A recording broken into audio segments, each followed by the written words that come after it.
नमस्कार, मैं पीयूष कुमार। प्रॉपर्टी खरीदने के बाद उस पर मालिकाना हक लेने के लिए कई सारी चीजों को करना पड़ता है। इसके लिए कई सारे दस्तावेज जरूरी होते हैं। इसी तरह से कोर्ट ने प्रॉपर्टी खरीदने के बाद मालिकाना हक पाने के लिए जरूरी कागजात के बारे में फैसला सुनाया है। तो चलिए जानते हैं इसके बारे में विस्तार से। घर, मकान, जमीन या दुकान, किसी भी तरह की अचल संपत्ति का पावर ऑफ अटॉर्नी यानी मुख्तारनामा और वसीयत के जरिए भी खूब लेन देन होता है। सवाल यह है कि क्या कोई व्यक्ति जिसके पक्ष में वसीयत की गई है या उसे पावर ऑफ अटॉर्नी दी गई है, वह इन दस्तावेजों की मदद से संपत्ति पर मालिकाना हक पा सकता है। सर्वोच्च अदालत ने अब संपत्ति के मालिकाना हक के संबंध में इन दोनों ही दस्तावेजों की मान्यता पर अहम फैसला सुनाया है।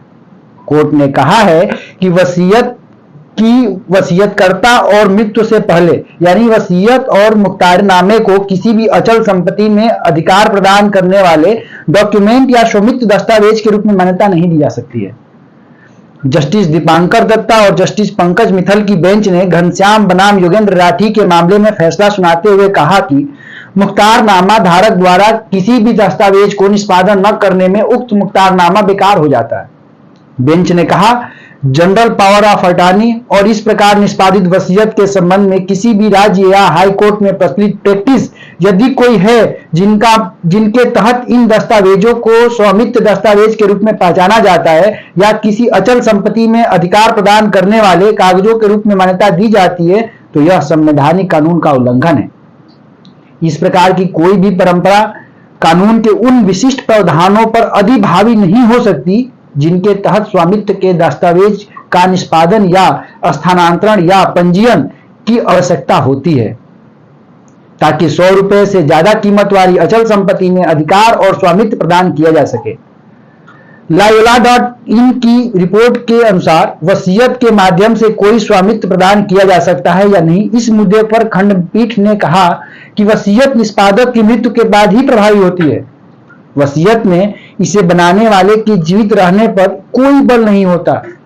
इस मामले में वसीयत करने वाला जीवित है, इसीलिए बेंच ने कहा कि वसीयत प्रतिवादी का कोई अधिकार प्रदान नहीं करती है। वसीयतनामा की किसी भी अचल संपत्ति में अधिकार प्रदान करने वाले दस्तावेज के रूप में मान्यता नहीं दी जा सकती।